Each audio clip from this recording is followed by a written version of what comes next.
Are you consuming a high-fat, low-carb diet and experiencing symptoms of bloating, nausea after eating, maybe some hormonal imbalances or fatigue? Maybe you're struggling losing weight, or maybe you've lost weight on the keto diet and are now plateauing. I'm going to talk to you today about why that is happening and what you can do to avoid it.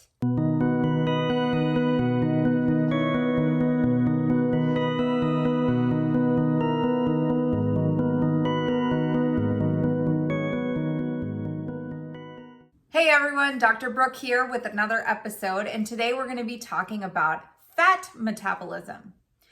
So fat metabolism happens in the liver. The liver breaks down all of the fat that we consume, breaks down the storage of fats that we have in order to get us energized and moving throughout the day.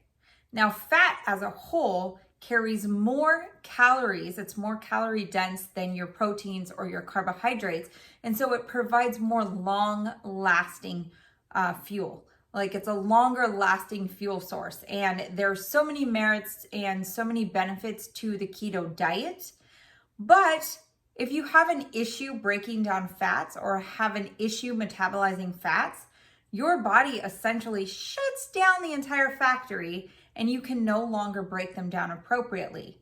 So you're doing all the right things. You're doing, everything that the keto diet says to be doing, to be eating all these low carbs, high fats, and yet things are just getting backed up. Now, so when the fat factory, quote unquote, closes down, your body is no longer synthesizing those fats properly and eliminating them through the body in the way that they need to be dealt with. Things that you might see actually in your stool, the ring around the toilet, the fluid, you could start seeing like a ring of like almost oil or fat.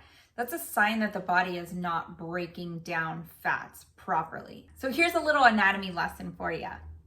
We have two valves at the end of our large intestine, one on the left and one on the right.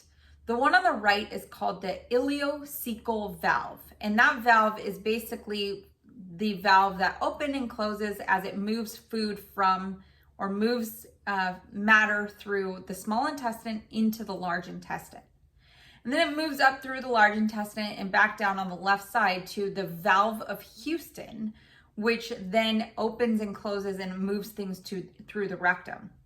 Now, these valves are supposed to open and close, and be consistently moving through. Well, with too much sugar consumption, these valves remain open. So it allows bacteria in the large intestines to get translocated into the small intestine, creating a lot of other host of problems, which I'll discuss in a later video. But when the valves get stuck closed, they're not metabolizing the fat correctly. They're basically essentially everything's shutting down. Hence, the diarrhea, hence the constipation, because things are not getting signaled in the large intestine correctly. So there's a special technique or something that can be done to get these valves open or working properly again. And I can share that in another video, but that's just a quick anatomy lesson for you today. So one of the biggest things that you can do when you have a fat metabolism problem is to avoid fat, at least for 3 days. And I'm talking about all fats.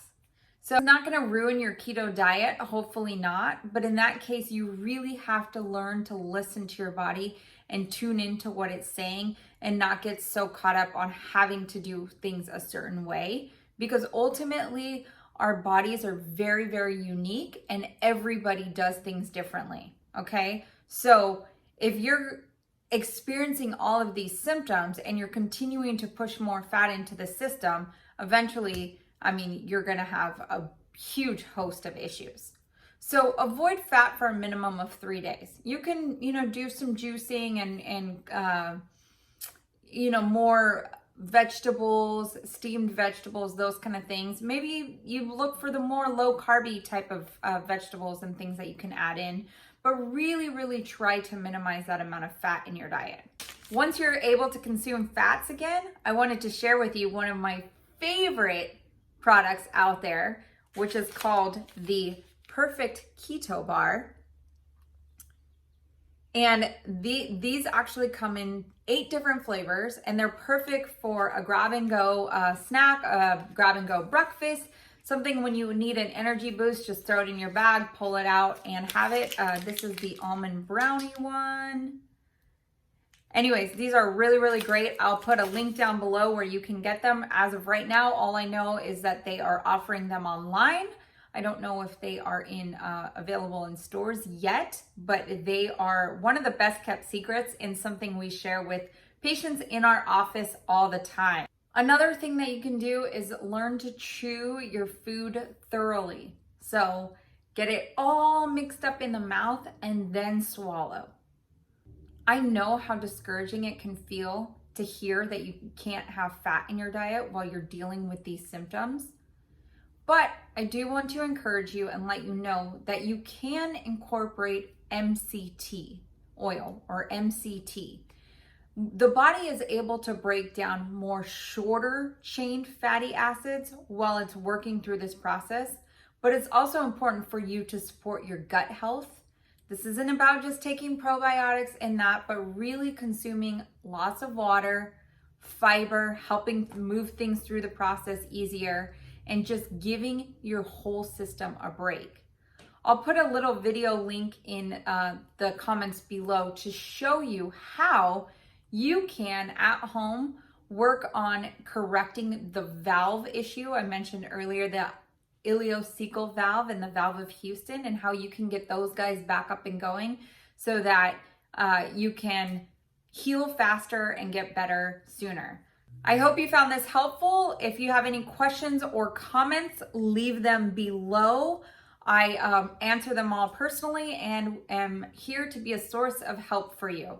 Please go ahead and subscribe to my channel for more health tips that you can do at home to be able to maximize your life in a way bigger way. Once you're able to metabolize fats properly, go ahead and get your hands on some Perfect Keto Bars. And this is Dr. Brooke, and I will see you next time.